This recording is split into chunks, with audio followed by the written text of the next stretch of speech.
So, ngayon naman ay check natin yung mga gamit natin. So, yan. Check natin. May dala pala tayong sinelas dito. Para pagdating dyan, sinelas na lang tayo. Pag alis kasi natin, pag sapatos tayo. Yan. Time check muna tayo. 5:03 na. So, mga 5:15, punta na tayo sa simbahan. Check muna natin yung mga gamit. Kompleto.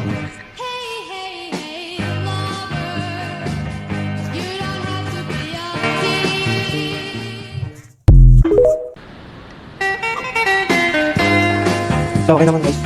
Sabit ka. Pag hindi lang kami natin mga kagagawin.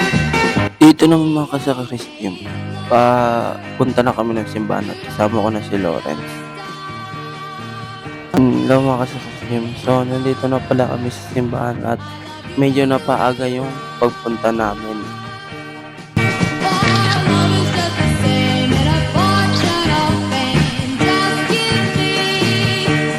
Pagkadilim mga kasakristim. Ang oras pala ata niyan siguro mga 5:20 or 5:19. Oo, napakaaga. Dahil napaaga kami, tumambay muna kami sa 7-Eleven at bumili ng tubig. Alam nyo ba mga kasakristim, pagsisimba daw muna kami bago umalis. So yung misa na yun ay 6 AM pa. Pero pumunta kami 20.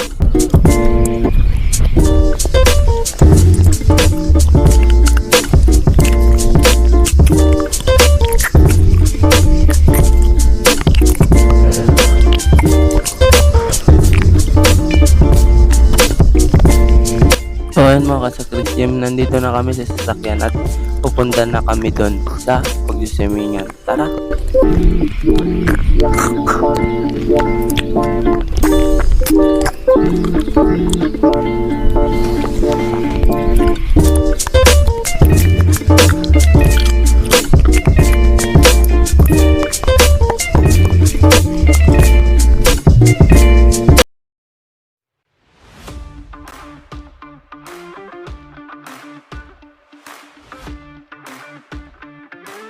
Mahaba-habang biyahe din pala to kasi ang paliliguan namin ay nasa Pampanga. Tapos kami nasa Manila.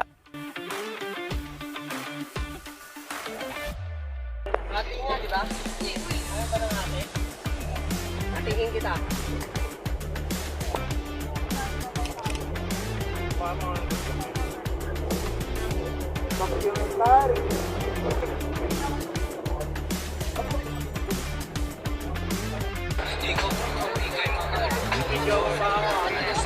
A few moments later.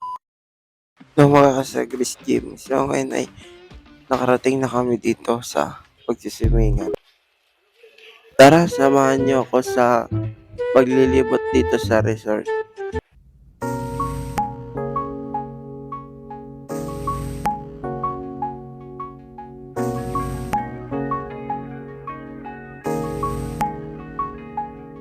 Dito pala may may kwarto-kwarto.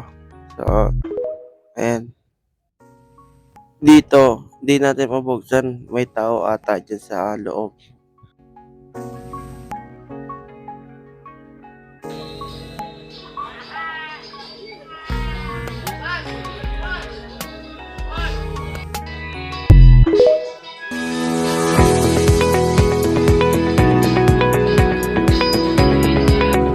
Dito naman ay maglilibot kami ng kasama kong sakristan na si Lawrence. Lilibutin namin yung labas ng resort. Medyo mahaba-haba tong lalakaran natin kasi parang yung taniman ng palay, ganon.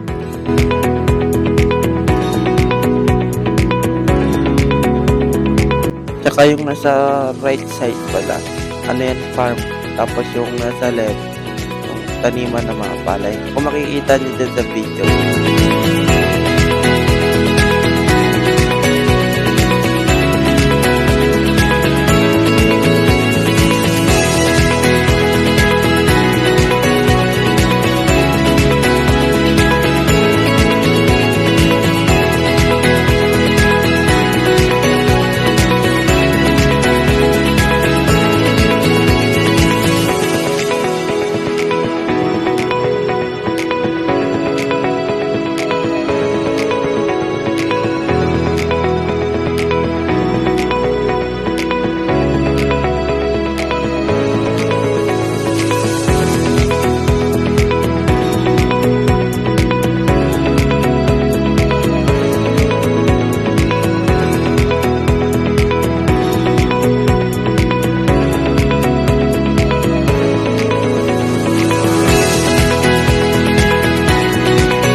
nakarating na pala tayo sa tindahan kung saan tayo bibili. So, ito pala yung kalsadang dinaanan natin kanina.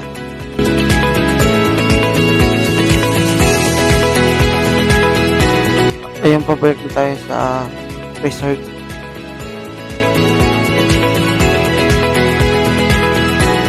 Sa layo-layo natin linakad, coke lang ang binili. Mga sa Cristo Sino sa naman ang maglalakad na malayo para sa Manila, coke? San Roque, Hindi kami. nakaabot ng Pampanga.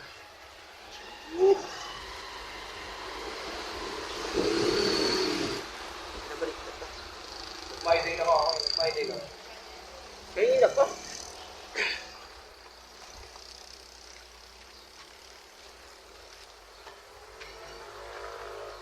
Bumili lang kami sa... Ay, may soft drinks naman dun ah. Ubus na ba? Ubus na.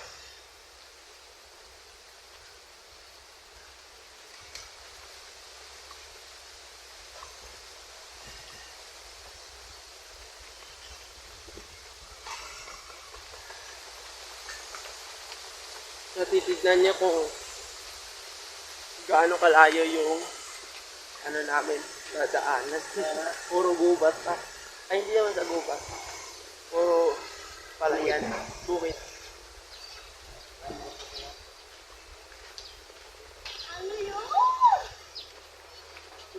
Yung probinsya na. Probinsya. No. Oh, North. No. Oh. Oh, North.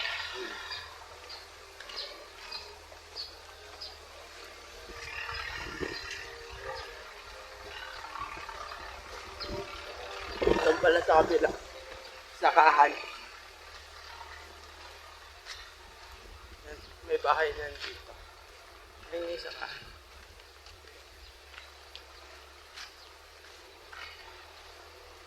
Naglakad lang kami ng malayo para lang sa soft drinks. May soft drinks naman doon. Oo, di ba? Hindi pag diyan taklas na tayo galing, sabihin natin ano pa. Naranta nga kasama ko eh. Kay soft drinks na doon. Soft drinks lang binili. Magkano soft drinks dito? Ano? 12. Mas mura dito. Ay ewan ko. Totoo, magsimula dito. Siyempre, probinsya eh. Oo, mas mura dito. Sa atin, baka nasa 18, di ba? Ay, hindi sa amin. Diba?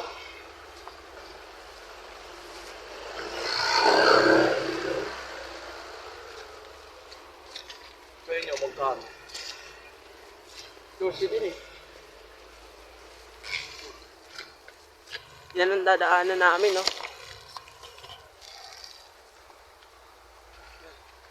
Puro gubat.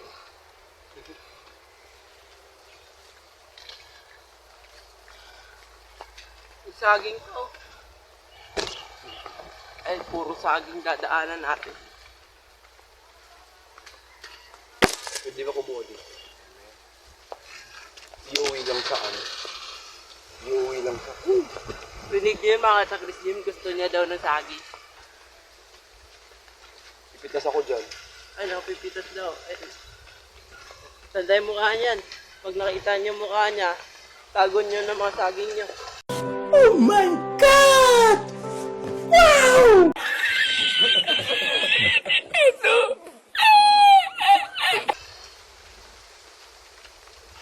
Tignan niyo, dadaanan namin, no?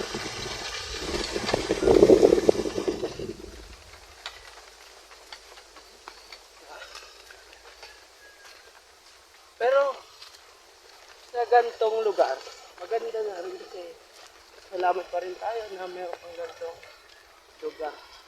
Hindi kagaya sa Manila na puro building na. Hindi na tayo makita ang halos puno. Pero konti na lang.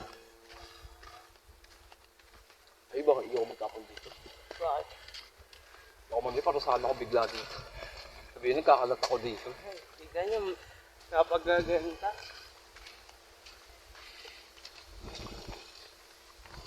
Ang imik lang, ano.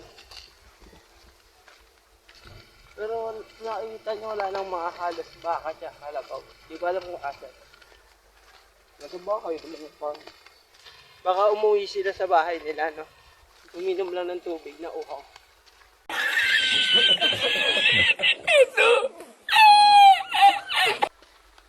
Mas banat ulit. Oo. Mukbang ulit. Buti pa yung kalabaw, hindi napapagod tumayo eh. Mga tao napapagod eh. Yan, malapit na tayo. Sana busog na busog sa kuko. Kaya sa ko yung yung isda. Yung isda. Masarap yung isda. Kaso nga lang yung kanin. Kuha ko silog eh. Ha? Kuha ko silog. Ay, punta tayo dun sa may ano. Palayan. Oh, palayan. Silog. Dun, sa likod naman natin. So guys, ay go. Uwi na tayo kasi baka gabihin tayo sa biyahe. Kawawa naman yung mga bata. May mga kasama tayo. Batang sa Kristan. So, ayun. Update ko kayo kung nasa resort na ka. Tabi po.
Habang nagsisikan tayo yung iba naman ay nagbibihis na kasi itong oras na to ay uwi na tayo maya maya.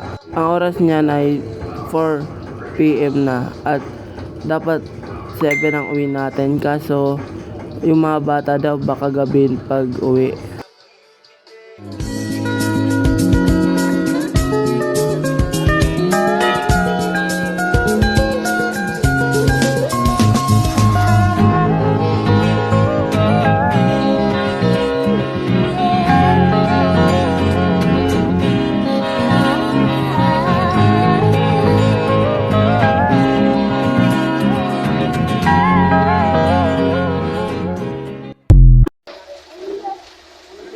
Dalawang sasakyan kami guys.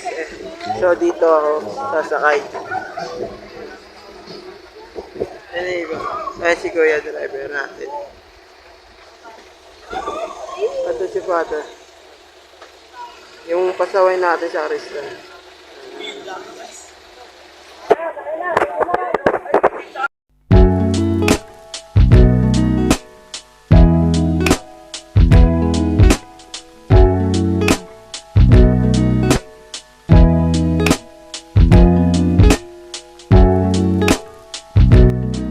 Habang nasa kalagitnaan kami ng biyahe, biglang nag-aya si Padre. Kain daw muna kami sa Jollibee. So, thank you, Pads. Kumain muna kami dito at maya-maya aalis na rin tayo. Yun lang mga sa Chris Jim. Thank you for watching.